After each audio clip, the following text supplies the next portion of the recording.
guys? Welcome back to my channel. If you're new here, welcome to Honor and Everything, where I discuss everything from your favorite comic books, TV shows, movies, all that, etc. You guys know the intro. But over the weekend, I did a double feature, and one of them was I finally went to see Hamnet. That was phenomenal.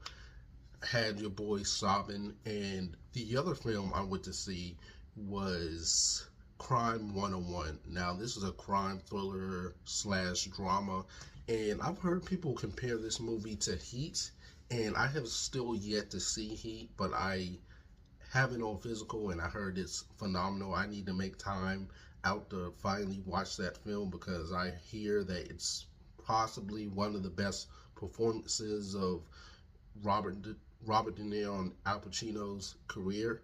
And after watching Crime 101, I'm very intrigued to watch and see how just the comparison between Heat and this film. Now, when I initially saw the trailer for this, I wasn't really too intrigued at all, but I thought, what the hell? Might as well go see it. I just want to see what what the hype is about and if it's actually worth it. Now, I can say that this film was decent. I, for me, at least, I think the one thing that holds this film down is, I mean, not only the great score and the incredible acting, but you have a star-studded cast with the likes of Chris Hemsworth, Mark Ruffalo, Halle Berry, Barry Keoghan, Jennifer Jason Leigh, um, Nick Nolte, and Corey Hawkins. And Corey Hawkins, in my opinion, he should be in more leading man roles rather than supporting roles because he is talented as shit. And this film, while decent enough, I think that one of the problems that this film had is that they had such a star-studded cast. Oh, and Monica Barbaro as well. I don't know how I forgot about her, but as stacked as this cast is, as the ensemble cast is in this film, there I feel like some actors were utilized better than others. In my opinion, I think actors like Corey Hawkins, Jennifer Jason Leigh, Monica Barbaro were underutilized. And even though Halle Berry's connection to Chris Hemsworth, who's playing this, you know, I don't, who's playing this thief who's trying to get out of a life of crime but is ultimately dragged back in, who has to work with Halle Berry's character, who's like a realtor or something along those lines. Even though they're connected, I do feel like that Halle Berry's character is only used to push the male protagonist's story forward, which, in my opinion, Halle Berry, Monica Barbaro, phenomenal actresses, but in my opinion, I think they should have been given more to do.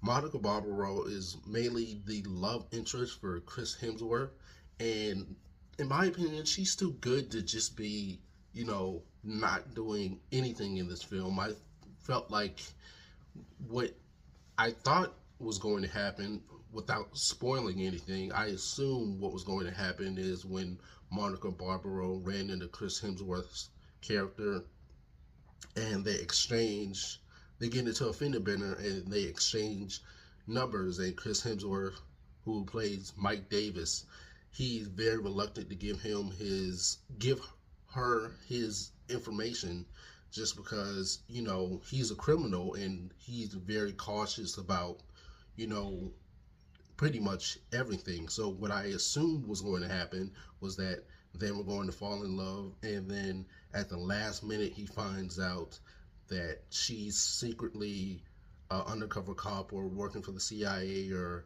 FBI and is actually working with Mark Ruffalo and Corey Hawkins. I think that would have been a nice twist now, and it would have added more intensity to the movie and their relationship.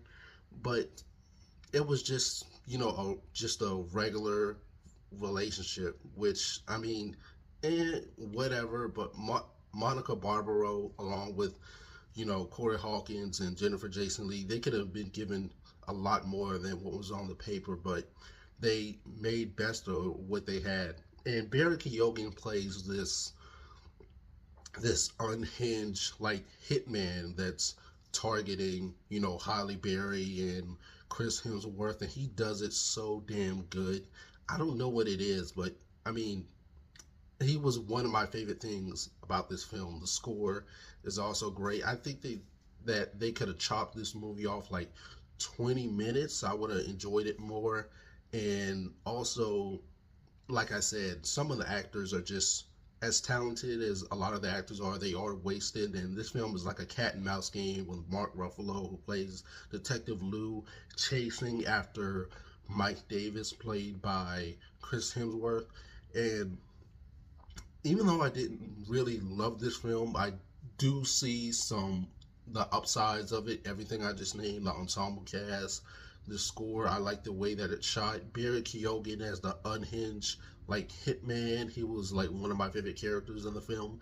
But overall, I was kind of let down by this. Maybe on rewatch I'll like this film better, or maybe I'll have to watch Heat just to see, you know, the comparisons between the two films. But I'd probably give this 3 stars. If you guys have seen Crime 101, let me know your thoughts. Until then, don't forget to like, comment, subscribe to stay updated with more movie, TV show, and comic book news and reviews.